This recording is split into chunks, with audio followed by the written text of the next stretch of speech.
পোলাও তো আমরা কম বেশি সবাই খেয়ে থাকি, কিন্তু একরকম পোলাও খেতে কার ভালো লাগে বলো? তাই তো আজ আমি ভিন্ন কিছু তৈরি করার চেষ্টা করেছি। চলো তাহলে দেখে নেওয়া যাক কী রান্না করলাম। হ্যালো গাইস, আসসালামু আলাইকুম। আজ আমি তৈরি করছি প্রন পোলাও। আর এই প্রন পোলাও তৈরি করার জন্য প্রথমে আমি চিংড়ি মাছ নিয়ে নিয়েছি, সাইজগুলো একটু বড় নিয়েছি। এরপর মাথাটা কেটে ফেলে দিয়েছি, খোসাগুলো ছাড়িয়ে মাঝখান দিয়ে ফেলে রগটা ফেলে দিয়েছি। এরপর ধুয়ে পরিষ্কার করে পানিটা ঝরিয়ে একটা বলের মধ্যে নিয়ে নিলাম। দিয়ে দিচ্ছি স্বাদ মতো লবণ, 1 চা চামচ পরিমাণ সয়া সস, মরিচের গুঁড়া এবং হলুদের গুঁড়ো। হলুদের গুঁড়োটা একদমই অপশনাল, না দিলেও চলবে। আমি যেহেতু প্রথম রান্না করেছিলাম সেহেতু আসলে বুঝতে পারিনি, অ্যাড করেছিলাম। হলুদের গুঁড়োটা দিলে ভাতের কালারটা হালকা ইয়েলো হবে, তবে যদি তুমি একদম হোয়াইট রাখতে চাও সেই ক্ষেত্রে হলুদের গুঁড়োটা না দিয়ে ভালো। এরপর হাত দিয়ে ভালো করে মাখিয়ে নিলাম। মাছগুলো মাখানো হয়ে গেলে একটি ঢাকনা দিয়ে ঢেকে রেস্টে রেখে দিলাম কিছুক্ষণের জন্য।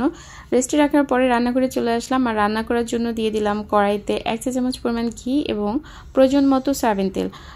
আর তোমরা এখানে রান্নার তেলটা ইউজ করবে, যেটা রান্না ইউজ করো সেটাই সয়াবিন তেল দিয়ে রান্না করতে হবে, বিষয়টা এরকম না। তেল গরম হলে মাছগুলো দিয়ে দিলাম, একটু নেড়েচেড়ে ভেজে নিচ্ছি। এরপর এক এক করে এর মধ্যে অন্যান্য উপকরণগুলো অ্যাড করব। তো প্রথমেই অ্যাড করে দিলাম হচ্ছে পেঁয়াজ কুচি। আর পেঁয়াজটা দেখতেই পাচ্ছ তোমরা, আমি কিন্তু একদম পাতলা করে বা চিকন করে কাটিনি, কিছুটা মোটা করে কেটেছি। এরপর দিয়ে দিলাম রসুন কুচি এবং আদা কুচি। তো কিছুক্ষণ ভেজে নিচ্ছি। ভেজে নেওয়ার পরে আবার অ্যাড করে দিব হচ্ছে ক্যাপসিকাম। আর ক্যাপসিকামের মধ্যে আমি সবুজ এবং লাল ক্যাপসিকামটা নিয়েছি, তোমরাও এই দুটো ক্যাপসিকামে নেবে।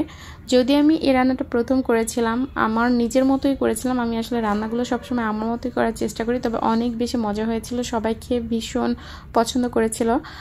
তো যার কারণে তোমাদের সাথে এটা শেয়ার করা।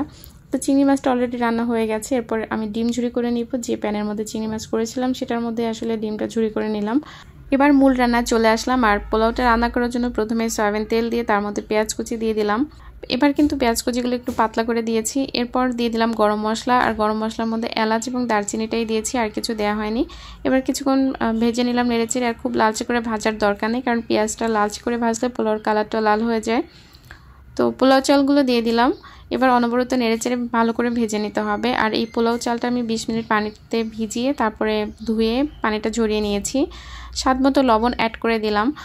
আর এই লবণটা কিন্তু খুবই কেয়ারফুলি ইউজ করতে হবে, কারণ পোলাওতে লবণটা কম বেশি হয়ে গেলে খেতে আর ভালো লাগে না বা আসল স্বাদটা পাওয়া যায় না। তো চালটা ভালো করে ভেজে নেওয়ার পরে এর মধ্যে পানি অ্যাড করে দিলাম। আর এখানে অবশ্যই গরম পানি অ্যাড করতে হবে। আর তোমরা তো জানোই যে পরিমাণ চাল ইউজ করতে হয় তার ডাবল পরিমাণ পানি দিতে হয়, তাহলে পোলাওটা একদম পারফেক্ট হয়। তো ঢাকনা দিয়ে কিছুক্ষণ ঢেকে রান্না করে নিলাম। এরপর পানিটা যখন কিছুটা টেনে আসলো তখন এর মধ্যে রান্না করে রাখা সেই চিংড়ি মাছ এবং ডিমের ঝুড়িটা দিয়ে দিলাম। তো এরপর এর মধ্যে অ্যাড করে দেব কিছুটা কাঁচামরিচ কুচি। তো তোমাদের এটা পছন্দ হলে দিতে পারো, কারণ আমার ঝালটা ভালো লাগে তাই ঝাল দিচ্ছি। দিয়ে দিলাম গাজর কুচি, এটা অবশ্যই দিবে, এটা কিন্তু অপশনাল না।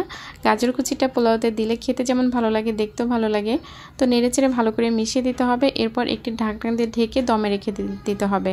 তবে দমে দেওয়ার আগে আমি কিছুটা ঘি দিয়ে দিচ্ছি, কারণ এই পর্যায়ে ঘি দিলে ফ্লেভারটা অনেক বেশি ভালো হয়। তো আমি যদিও এটা প্রথম রান্না করেছিলাম, বাট অনেক বেশি মজা হয়েছিল, যে কারণে তোমাদের সাথে শেয়ার করা। আর এটা কিন্তু চাইনিজ ভেজিটেবল বা তেঁতুলের চাটনি দিয়ে খেতে পারো, তাহলে অনেক বেশি ভালো লাগবে। আর আমার আজকের রেসিপিটি তোমাদের কাছে কেমন লেগেছে তা কমেন্ট করে অবশ্যই জানাবে। ভালো লাগলে লাইক এবং শেয়ার দেওয়ার অনুরোধ থাকলো। আর আমার পেজটি ফলো দিয়ে রাখতে পারো মজার মজার ভিডিও দেখতে। তো সবাই ভালো থাকবে। আজকের ভিডিওটি এ পর্যন্তই। আল্লাহ হাফেজ, টাটা।